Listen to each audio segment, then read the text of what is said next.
नमस्कार। प्राइम न्यूजमा स्वागत छ। म संगीता कटुवाल। म दिपेश किमिरे। सुरु गरौँ आजका हेडलाइन्सबाट।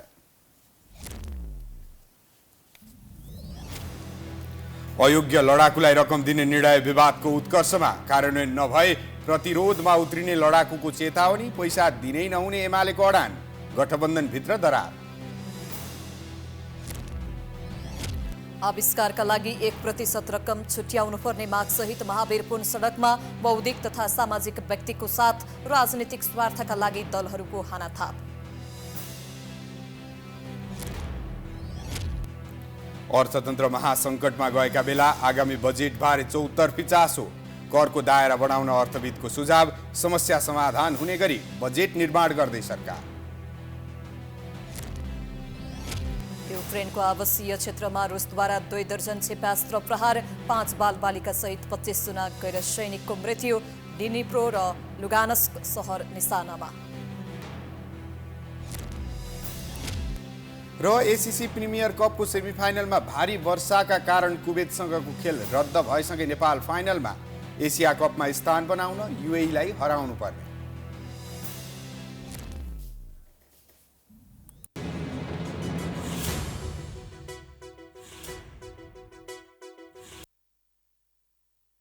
अब प्राइम न्यूज विस्तारमा।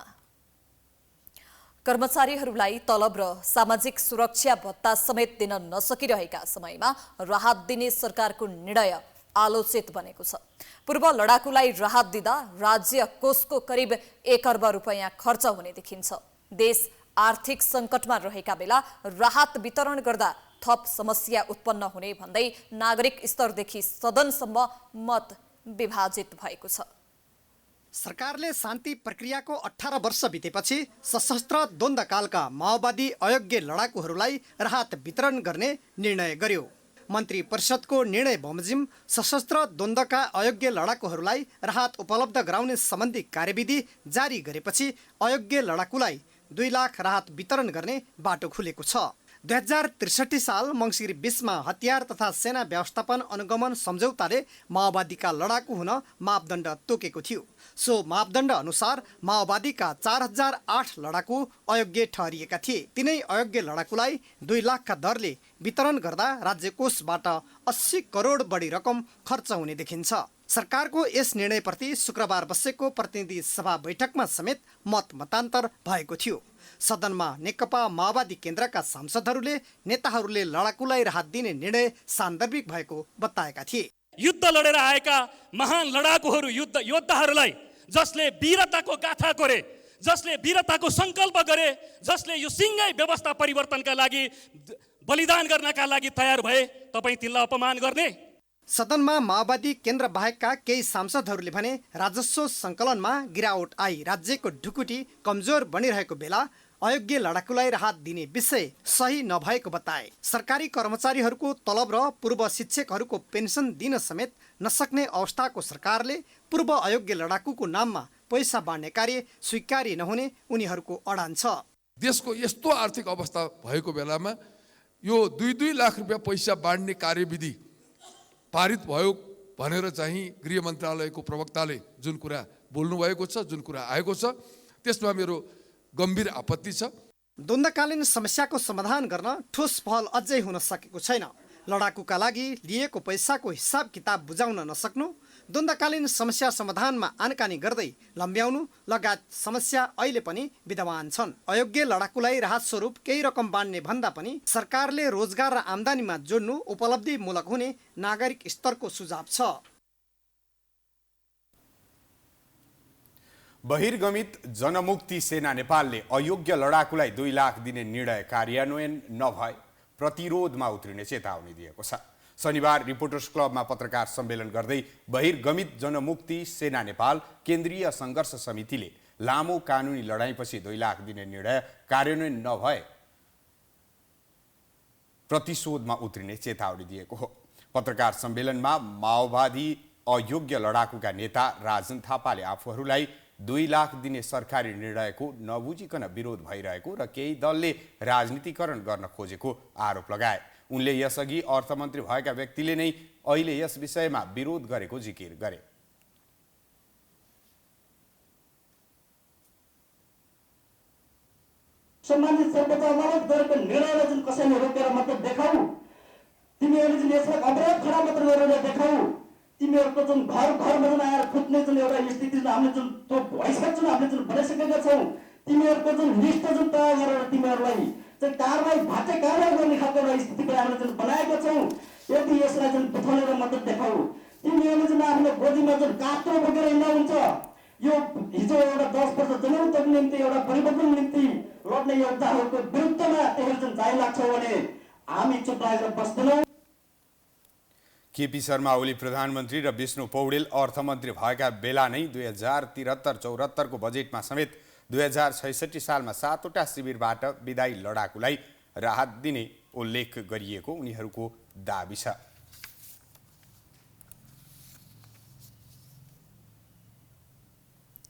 उता राष्ट्रिय युवा संघ नेपालले अयोग्य लडाकुलाई अनावश्यक रकम दिन लागि भन्दै एमाले निकट प्रधानमन्त्रीको पुतला दहन गरेको छ। युवा संघले शनिबार काठमाडौँको नयाँ बानेश्वरमा विरोध प्रदर्शन गर्दै प्रधानमन्त्रीको पुतला दहन गरेको हो।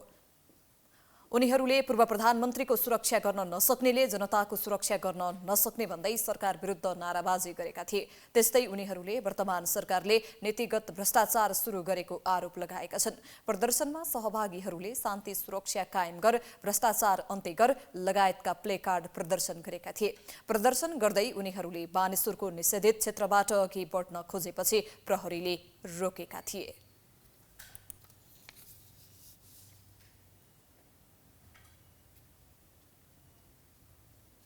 संस्कृति, पर्यटन तथा नागरिक उड्डयन मन्त्री सुधन किराँतीले सशस्त्र द्वन्द्वका अयोग्य लडाकुलाई रकम दिने विषयमा अनावश्यक हल्ला चलाइएको आरोप लगाएका छन्। आज काठमाडौँमा नेपाल ललित कला प्रज्ञा प्रतिष्ठानको 14औं प्रज्ञा सभा उद्घाटन गर्दै मन्त्री किराँतीले अयोग्य लडाकुलाई रकम दिने निर्णय विष्णु पौडेल अर्थमन्त्री हुँदा भएको भन्दै अहिले यो विषयमा अनावश्यक हल्ला चलाइएको आरोप लगाए। उनले अयोग्य लडाकुले मुद्दा लडेर जितेर आएको कुरा भएको र अदालतले गरेको फैसलालाई सरकारले अघि बढाएको जिकिर गरे। उनले केही दिन अघि फ्लाइ दुबईको जहाजका विषयमा पनि अनावश्यक हल्ला फैलाएको उल्लेख गरे। मन्त्री किराँतीले बुद्ध जयन्तीमा बुद्ध सर्किट राष्ट्रका लागि निशुल्क मन्त्री परिषदमा प्रस्ताव लगेको र केही मन्त्रीहरूले बताए। बुद्ध जयन्तीमा बुद्ध सर्किट राष्ट्रहरूको नागरिकहरूलाई फ्री भिसा पनि 7 दिनको लागि गर्ने प्रस्ताव।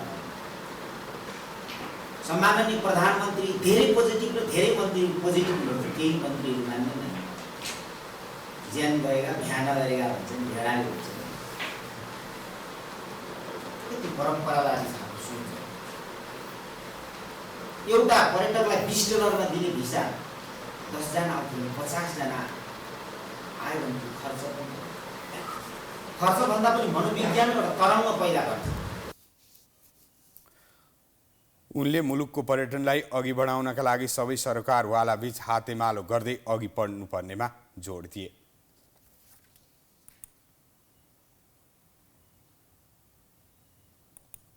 राष्ट्रिय स्वतन्त्र पार्टीका सभापति रवि लामिछानेले सरकारलाई दिएको समर्थन फिर्ता लिने संकेत गरेसँगै नयाँ राजनीतिक समीकरणको विषयमा चर्चा सुरु भएको छ।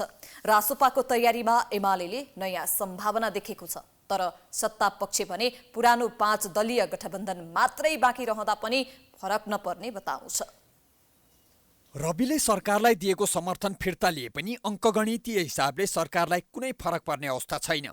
रासोपाको समर्थन बिना पनि सरकारलाई 9 दलका 157 सांसदको समर्थन कायमै रहनेछ, जबकि सरकारको निरन्तरताका लागि 138 सांसद भए पुग्छ।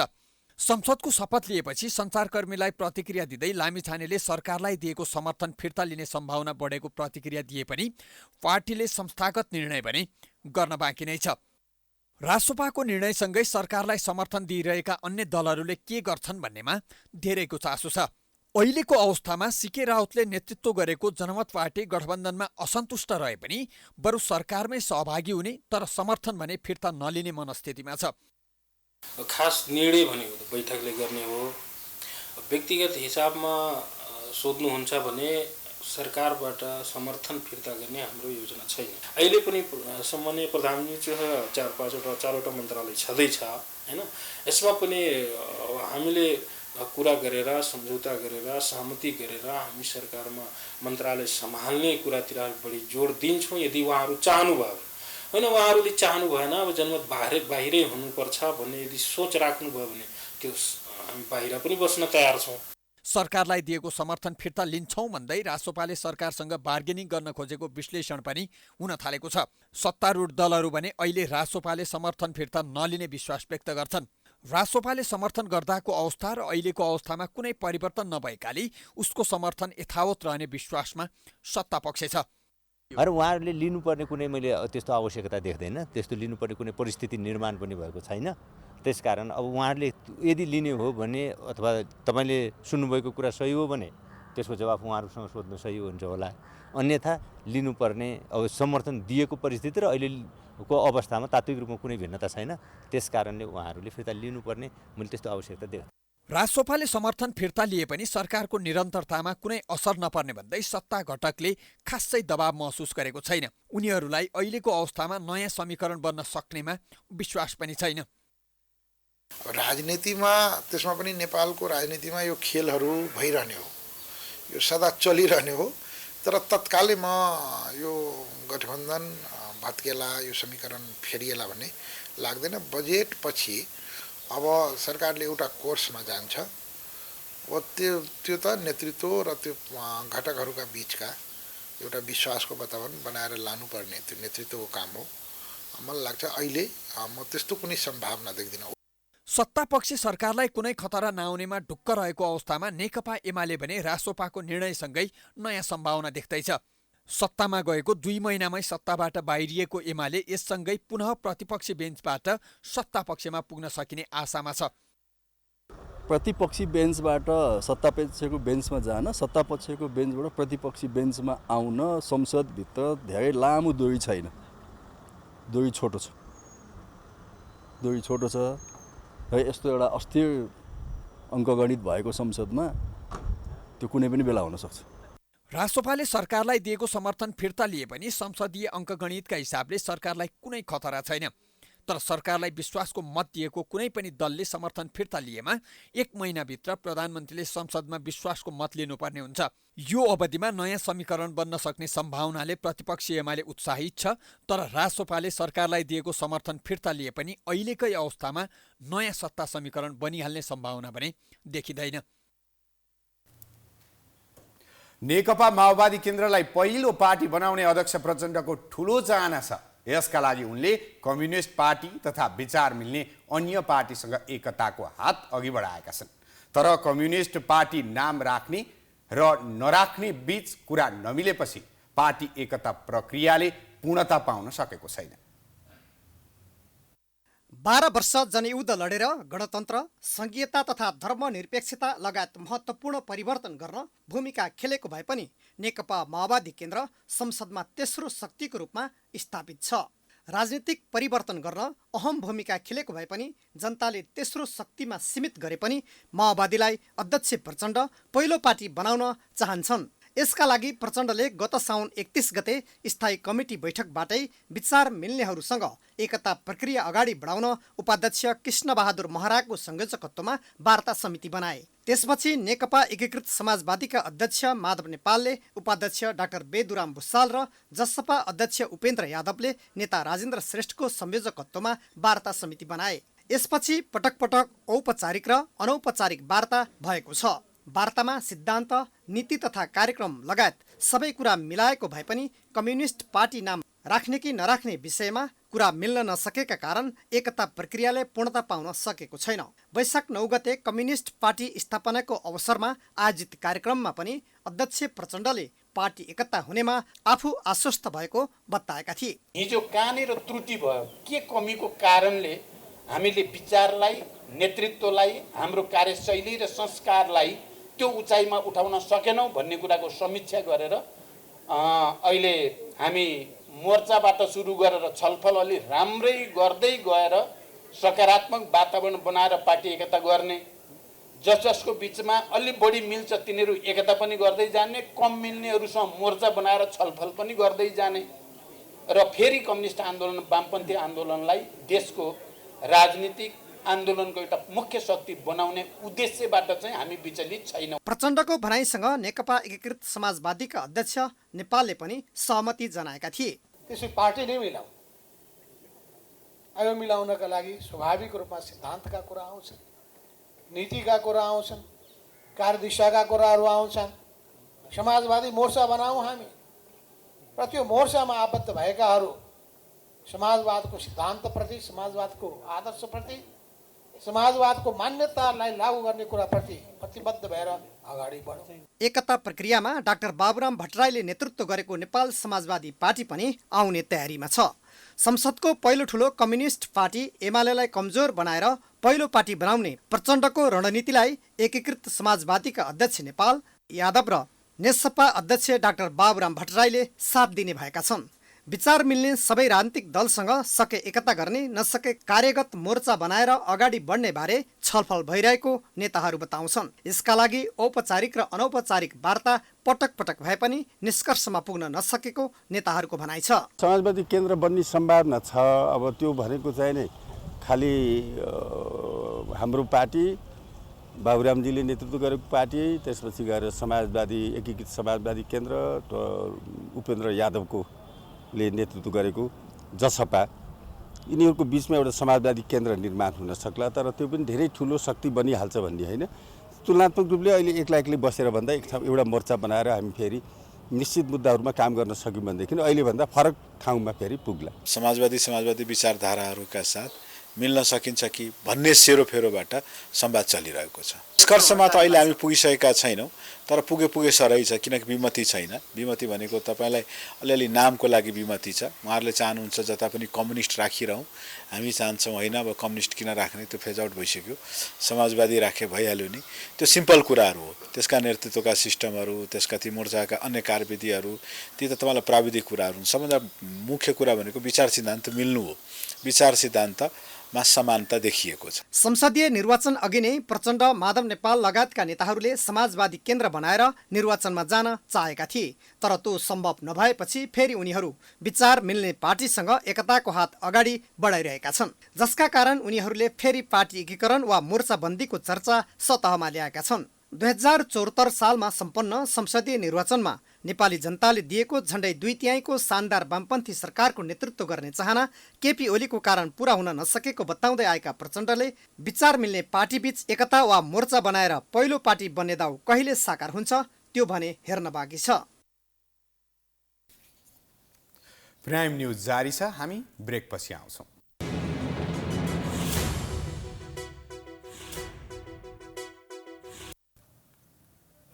ब्रेकपछि स्वागत छ। अब बाँकी न्यूज। महावीर पुन आविष्कारसँग सम्बन्धित विविध माग लिएर सडकमा आएपछि धेरैको ध्यान केन्द्रित भएको छ। उनले आविष्कारका लागि विकास बजेटको 1% रकमको विनियोजन, ऐन निर्माण लगायत माग गरेका छन्। सडकमा धरनारत रहेका पुनको अभियानमा बौद्धिक सामाजिक व्यक्तित्वदेखि राजनीतिक दलहरूले समेत एकबद्धता जनाइरहेका छन्।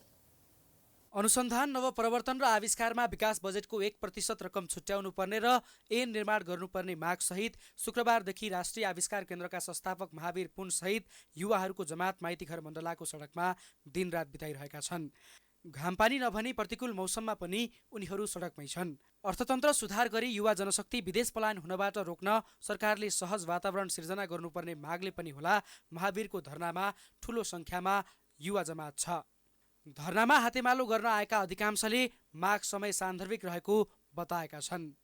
देशमा अरूले उत्पादन गरेको हामीले ल्यायौँ हैन, त्यसरी ल्यायौँ मात्रै भनेदेखि त्यसले चाहिँ देश विकास हुँदैन।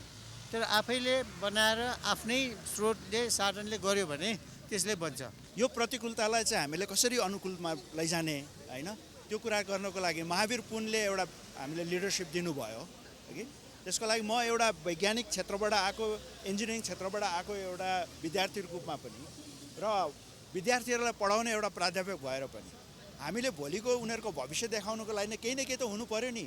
धरनाको दोस्रो दिनमा नै महावीरको अभियानमा दुई दलले एकबद्धता जनाएको छ।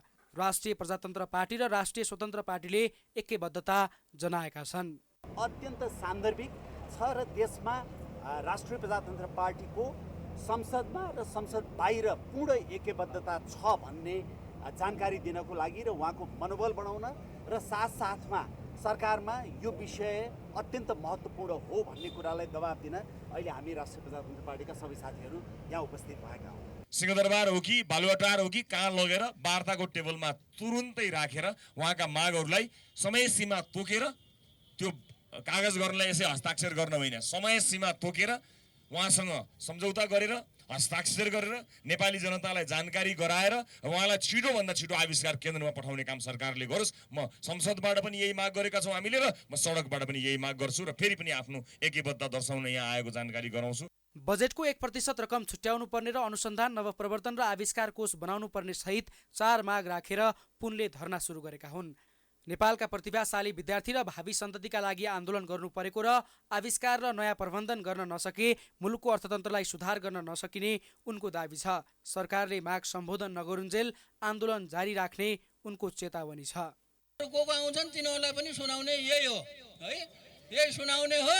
अनि यहाँबाट यसो भन्दै पनि यस्तो यो के अरे यस्तो किसिमको कुरालाई प्राथमिकता दिएर यो विधेयक बनाउने के अरे यो कानुन बनाउने कुरालाई प्राथमिकता दिएर अगाडि बढेनन् भने अहिले चाहिँ यो माइतीघर मण्डलाको यहाँ बसिएको छ, भोलि चाहिँ वही कहाँ हो त्यो सांसद भवन हो कि के भवन भन्छ त्यहाँ गएर चाहिँ त्यहाँ बसिनेछ। ल यो कुरा पनि थाहा पाउनु।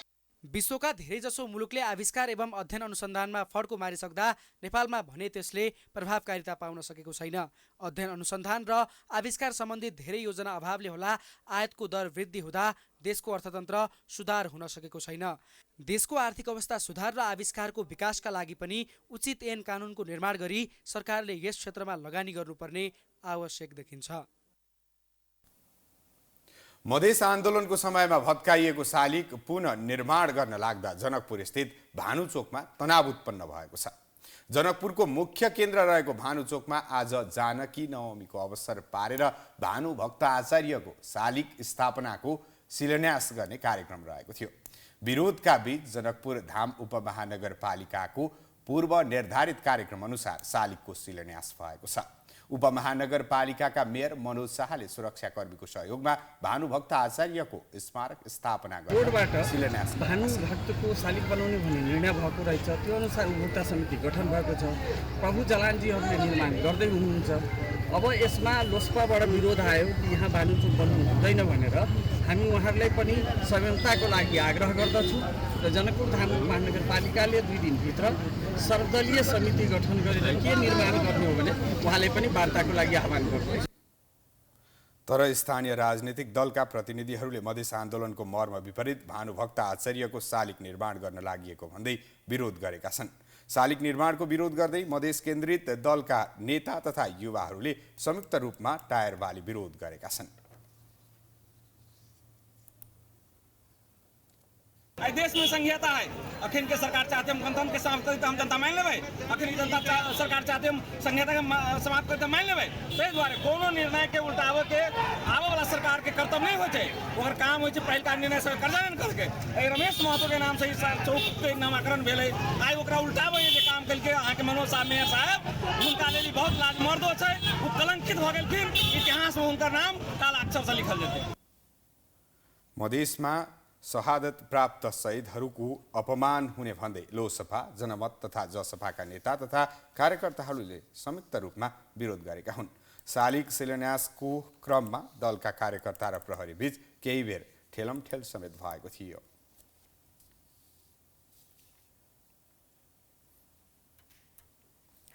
कार्यवाहक राष्ट्रपति रामसहाय प्रसाद यादवले नेपालको भू बनावट, वेशभूषा र सांस्कृतिक विविधताका कारण विश्वमा नेपालको विशिष्ट पहिचान रहेको बताएका छन्।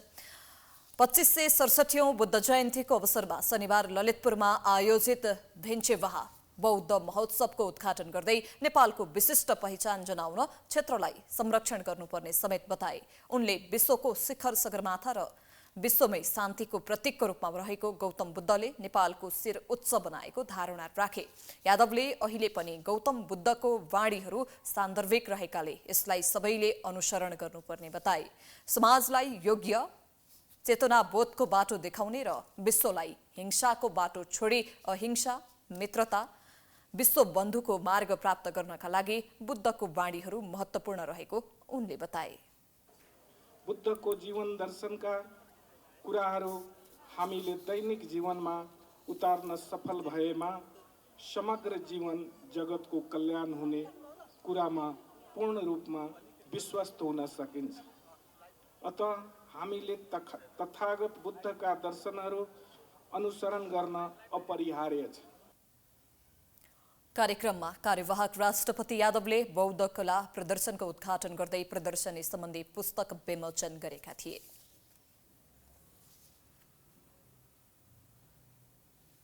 नेपालमा कोरोना संक्रमणका कारण थप एकजनाको मृत्यु भएको छ।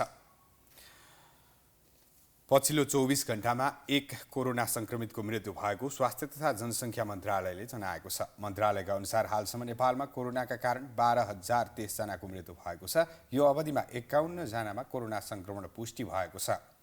1,238 वटा स्वाब नमुनाको परीक्षण गरिएकोमा 51 को नतिजा पोजिटिभ आएको हो।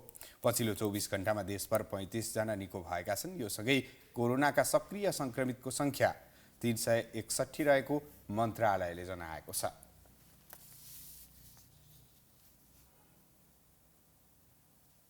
आज संघीय राजधानी काठमाडौँ सहित देशका अधिकांश स्थानमा वर्षा भइरहेको छ।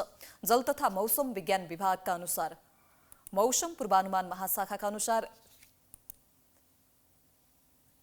स्थानीय वायुसँगै पश्चिमी वायुको प्रभावले देशका अधिकांश स्थानमा वर्षा भएको हो। काठमाडौँको अधिकांश स्थानमा चट्याङ सहित भारी वर्षा भएको छ। अहिले कोशी, बागमती, गण्डकी, सुदूरपश्चिम र कर्णाली प्रदेशका पहाडी भेगमा हल्का वर्षा भइरहेको छ। पश्चिमी वायुको साथै स्थानीय वायुको प्रभावले आज र भोलि बदलीसँगै वर्षाको सम्भावना रहेको छ।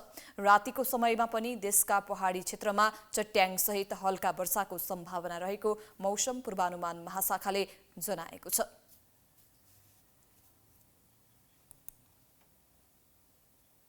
प्राइम न्यूज अझै जारी छ। हामी ब्रेकपछि आउँछौँ।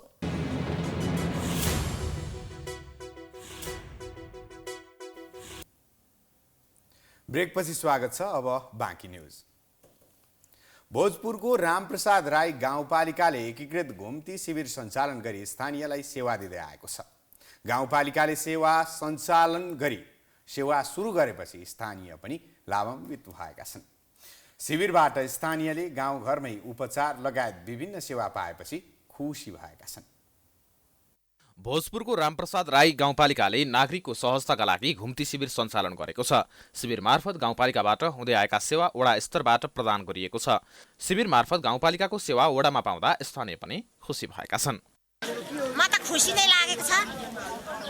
अब आफ्नै गाविसमा उगर्दा उहाँ कहाँ जानुभन्दा म त फेरि एक्लै छु, घरमा कोही हुँदैन। एकदम मजाले खुसी छु। राम्रो भइरहेछ। उहाँ जाँदा धेरै हुन्थ्यो, यहाँ हुँदाखेरि नगर नदीमा हो के जे भए पनि उहाँ जाँदा 2 दिनै लाग्थ्यो, हिँड्न पनि सकिँदैन थियो।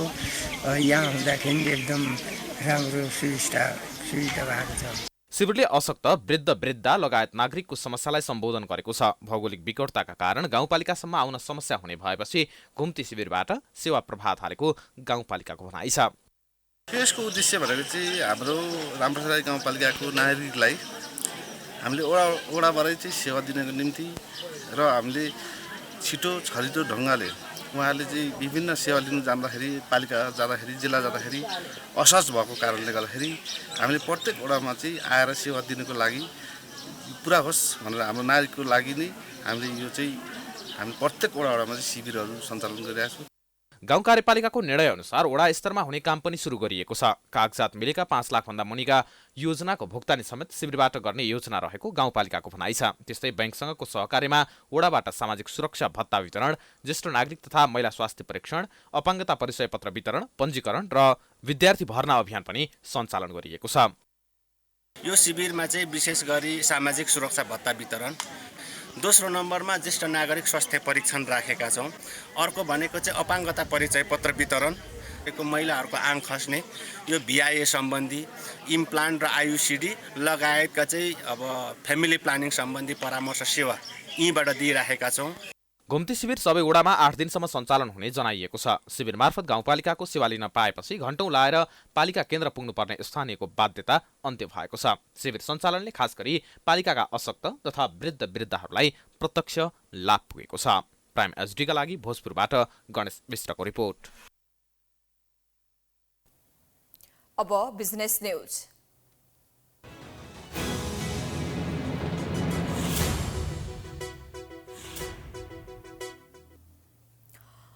जेठ 15 गते बजेट ल्याउनै पर्ने संवैधानिक बाध्यताका कारण सरकार बजेट निर्माणमा जुटेको छ।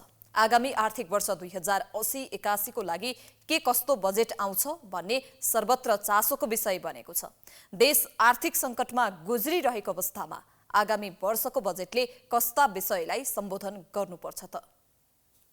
राष्ट्रिय योजना आयोगले आगामी आर्थिक वर्ष 2080-81 का लागि 16 खर्ब 88 अर्ब 40 करोडको सीमाभित्र रही बजेट तयार पार्न सिलिङ तोकेको छ। सोही सीमाभित्र रहेर सरकारले बजेट निर्माणको कामलाई तीव्रता दिएको छ। चालु आर्थिक वर्षमा ल्याइएको बजेटको सही कार्यान्वयन नभएको र बीचमा नै बजेटको आकार झन्डै 2.5 खर्बले घटाउनु परेको अवस्थाले आगामी बजेट सानो आकारको आउने अनुमान गरिएको छ। राजस्वमा परेको चाप र पुँजीगत खर्चमा भएको गिरावटका कारण आगामी आर्थिक वर्षको बजेट 15 खर्बभन्दा माथि लैजान नहुने विज्ञको सुझाव छ। गत आर्थिक वर्षमा बजेटको स्रोत जुटाउन सरकारले 5 खर्ब आन्तरिक र वैदेशिक ऋणलाई स्रोत मानेको थियो, तर यो पटक त्यति ठूलो रकम आन्तरिक र बाह्य ऋणबाट जुटाउन नहुने अर्थविदको सुझाव छ। चालु आर्थिक वर्षको लागि राखिएको राजस्वको लक्ष्य भेटाउन झन्डै असम्भव नै देखिएको छ। यही कारण पनि आगामी आर्थिक वर्षको बजेटमा कर असुली वृद्धि गर्न विभिन्न सुविधा दिनुपर्ने विज्ञको बुझाइ छ। करको दर बढाउने भन्दा पनि दायरा बढाउन सरकार केन्द्रित हुनुपर्ने अर्थविद कृष्णहरि बास्कोटा बताउँछन्। बजेटको आकार कतै 15 खर्बभन्दा माथि जान हुँदैन जस्तो लाग्छ, पहिलो कुरो। दोस्रो कुरो, हामीले त्यसै स्रोत बढाउनको निमित्त आन्तरिक र बाह्य ऋण जुन यसपालि 5 खर्ब जति राखिएको छ त्यस्तो ठुलो रकम राख्न हुँदैन, किन आम नेपाली जनताले पनि ऋणको भार ठुलो भयो भनिरहेका छन्। यसतर्फ विचार गर्नुपर्छ। अर्को महत्त्वपूर्ण कुरा भनेको चाहिँ कर चाहिँ राजस्व चाहिँ असाध्यै कम असुली भयो। धेरै वर्षपछि यसपालि चाहिँ करमा निकै नै राजस्वमा असुलीमा साह्रै कमजोर भइयो। यसर्थ राजस्व असुलीका वृद्धिका के विषयहरू हुन सक्छन्, ती विषयहरू के छुट सुविधा दिएर हुन्छ कि त करको दर बढाउने होइन, दायरा कसरी बढाउने, यी सबै कुरा विचार गरेर हाम्रो बजेट निर्माण गर्नुपर्ने छ। अहिले देशको अर्थतन्त्र बिग्रदै गएको देखिन्छ। पूर्व शिक्षकले पेन्सन तथा प्रहरीले मासिक तलब नै नपाएको अवस्था छ। तरलता अभावले पुँजी लगानी बढ्न सकेको छैन। विदेशी मुद्रा सञ्चितलाई सन्तुलनमा ल्याउन सरकारले लिएको कठोर नीतिका कारण बाह्य व्यापार प्रभावित बनेको छ। निर्यातमा उल्लेख्य रूपमा सुधार नहुँदा व्यापार घाटा बढ्दै गएको छ। यस्तो अवस्थामा सरकारले निकासी प्रवर्धन गर्ने, उत्पादन बढाउने र निर्यातमा अनुदान दिने जस्ता विषयलाई बजेटमा समावेश गर्नुपर्ने विज्ञको सुझाव छ। नेपालको अहिले चाहिँ निकासी व्यापार अझै खस्किँदै गयो। यसर्थ निकासी कसरी उत्पादन कसरी बढाउने र निकासी कसरी बढी गर्न सकिन्छ भन्ने विषयतर्फ आगामी बजेटले केही न केही निकासीलाई चाहिँ अनुदानहरू दिने व्यवस्थातर्फ जानै पर्छ। यता चालु खर्च धान्न पनि सरकारले ऋण लिनुपर्ने बाध्यता छ। अस्वाभाविक र अनावश्यक रूपमा चालु खर्च बढ्ने र पुँजीगत खर्च नहुँदा बजारसम्म पैसा पुग्न सकेको छैन। पुँजीगत खर्च बढाउन सरकारले उचित नीति लिनुपर्ने देखिन्छ। त्यसो त अर्थमन्त्री रामशरण महतले साधारण खर्च कटौती गर्ने संकेत गरेका छन्। त्यसबाहेक पुँजीगत खर्चलाई सही तवरले कार्यान्वयन गर्ने गरी बजेट ल्याउने उनको दाबी छ। त्यसकारण इमिडिएट लेभल तत्कालमा यो बजेट र त्यसपछि मलाई लाग्छ यो मौद्रिक नीति र फिस्कल जुन एक्सपेन्डिचरको इफिसियन्सीलाई बढाएर यो क्यापिटल एक्सपेन्डिचरलाई धेरै फराकिलो गर्न नसके पनि जति हामी खर्च गर्छौँ त्यो खर्च गर्छौँ, त्यो सम्पन्न गर्छौँ, हामी कागजमा मात्र राख्दैनौँ। सरकारले आगामी वर्षको बजेटलाई वितरणमुखी बनाउने भन्दा पनि देशको अहिलेको आर्थिक सङ्कटलाई चिर्ने गरी ल्याउनु पर्ने देखिन्छ। त्यसबाहेक बजेटको सही कार्यान्वयनमा पनि ध्यान दिन जरुरी छ। पश्चिम नवलपरासीको सुनवल नगरपालिका 4 स्थित शीतलाहका मोहन कार्कीले व्यावसायिक रूपमा भैँसी पालन गरी राम्रो आम्दानी गर्दै आएका छन्। कार्कीको दिनचर्या बिहानदेखि बेलुकासम्म भैँसी फर्ममा बित्ने गरेको छ। व्यावसायिक रूपमा भैँसी पालन गरी सफल उद्यमीका रूपमा चिनिएका कार्की दिनहुँ भैँसी स्याहारदेखि दूध बिक्री वितरणको काममा व्यस्त हुने गरेका छन्। वैदेशिक रोजगारपछि नेपाल फर्किएका पश्चिम नवलपरासी सुनवलका मोहन कार्कीले कृषि फार्म सञ्चालन गरी राम्रो आम्दानी गर्दै आएका छन्। 15 वर्षदेखि विदेश बसेका कार्की स्वदेश फर्किएसँगै भैँसी पालन व्यवसायमा सक्रिय भएका छन्। विगत 3 वर्षदेखि सुनवलमा कार्कीले भैँसी पालन व्यवसाय गर्दै आएका छन्। 40वटा भैँसी र 40 पाडापाडी रहेको कार्कीको फार्ममा स्थानीय 10 जनाले रोजगारी समेत पाएका छन्। दैनिक 200 लिटर दूध बिक्री गरी खर्च कटाएर वार्षिक 15 लाख बचत गर्ने गरेको कार्कीको भनाइ छ। वार्षिक आम्दानी अहिले हाम्रो 10 जना कर्मचारीहरूलाई सेलेरी दिएर 10 जनालाई चाहिँ रोजगारी दिएर पनि हामी लगभग 15 लाखभन्दा माथि चाहिँ हाम्रो बचत हुँदै आएको छ। परम्परागत कृषि खेती गर्दै आएका कार्कीले 2077 सालमा कृषि फार्म दर्ता गरी व्यावसायिक रूपमा भैँसी पालन सुरु गरेका थिए। कार्की पशुपालन पेसाबाट सन्तुष्ट भएको बताउँदै पशुपालनमा केन्द्रित रहेको र विभिन्न योजना सहित दूध र मासुमा त्यस क्षेत्रलाई आत्मनिर्भर बनाउने लक्ष्य रहेको बताएका छन्। पेसाप्रति त अत्यन्तै सन्तुष्टि छौँ। नेपाल जस्तो एउटा कृषि प्रधान देशमा खास गरी पनि अब दुधमा आत्मनिर्भर बनाउनको निमित्तै हामी अब यो अहिले केन्द्रित छौँ। तर भोलि त अब हाम्रा योजना हाम्रा चाहिँ अब अरूको योजनाहरू पनि अब धेरै छन्। मूलतः हामी चाहिँ पशुमा मासु र दुधमा चाहिँ आत्मनिर्भर बनाउने गरी चाहिँ हामीहरू अगाडि बढेका छौँ। कृषिलाई अर्थतन्त्रको मेरुदण्डको रूपमा हेरेको राज्यले नारामा मात्र सीमित नभई कृषि व्यवसायमा लाग्नेलाई प्रोत्साहन गर्नुपर्ने देखिन्छ। त्यस्तै उत्पादित कृषि सामग्रीलाई बजारीकरणको व्यवस्था गर्न सके स्वदेशमै युवाहरूले रोजगार पाउने र युवाहरू विदेश जानबाट रोकिने देखिन्छ। प्राइम एचडीका लागि पश्चिम नवलपरासीबाट रमेश कुमार भुसालको रिपोर्ट। अब स्पोर्ट्स न्यूज।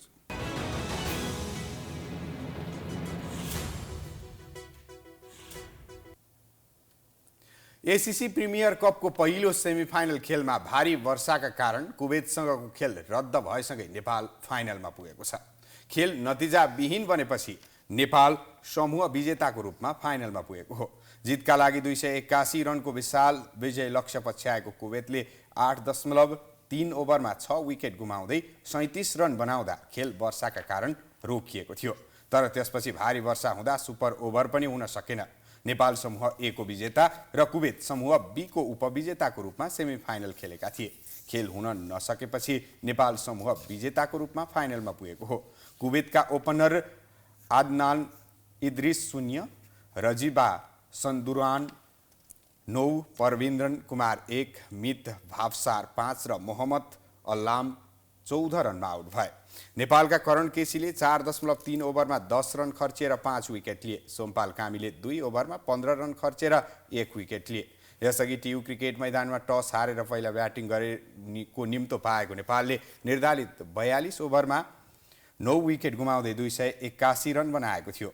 निरन्तर वर्षाले प्रभावित खेलमा 8 ओभर घटाइएको थियो। नेपालको जितमा कप्तान रोहित पौडेलले 95 बलमा 7 चौका र 3 छक्का सहित सर्वाधिक 94 रनको योगदान दिए। कुशल मल्ल 44 बलमा 4 चौका र 4 छक्का सहित 57 रनमा आउट भएका थिए। ओपनर कुशल वुर्तेलले 39 बलमा 7 चौका र 1 छक्का सहित 43 रनमा आउट भए। अब फाइनलमा नेपाल र युएई भिड्ने भएका छन्। युएईले ओमानलाई डकवर्थ लुइस पद्धतिमा 2 रनले पराजित गर्दै नेपालसँगको भेट पक्का गरेको हो। फाइनल खेल सोमबार त्रिभुवन क्रिकेट मैदानमा हुनेछ। विजेताले एसिया कप क्रिकेट खेल्न पाउनेछ। नेपालले उपाधि जित्न सके एसिया कपमा भारत र पाकिस्तानसँग खेल्न पाउनेछ। हामी प्राइम न्यूजको अन्त्यमा आइपुगेका छौं। जाँदा जाँदै हेडलाइन्स पुनः एकपटक। अयोग्य लडाकुलाई रकम दिने निर्णय विवादको उत्कर्षमा, कार्यान्वयन नभए प्रतिरोधमा उत्रने लडाकुको चेतावनी, पैसा दिनै नहुने एमालेको अडान, गठबन्धनभित्र दरार। आविष्कारका लागि 1% रकम छुट्याउनु पर्ने मागसहित महावीर पुन सडकमा, बौद्धिक तथा सामाजिक व्यक्तिको साथ राजनीतिक स्वार्थका लागि दलहरूको हानाथाप। अर्थतन्त्र महासंकटमा गएका बेला आगामी बजेटबारे चौतर्फी चासो, करको दायरा बढाउन अर्थवेदको सुझाव, समस्या समाधान हुने गरी बजेट निर्माण गर्दै सरकार। युक्रेनको आवश्यक क्षेत्रमा रुसद्वारा 2 दर्जन क्षेप्यास्त्र प्रहार, 5 बालबालिका सहित 25 जना कैद सैनिकको मृत्यु, डिनिप्रो सहर निशाना।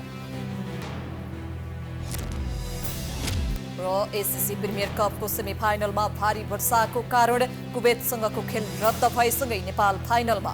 एसिया कपमा स्थान बनाउन युएईलाई हराउनु पर्ने।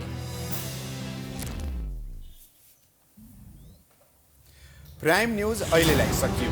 यसपछिको प्रस्तुति जनता जान्न चाहन्छन् उसी थमलाको साथमा हेर्दै गर्नुहोला प्राइम टेलिभिजन।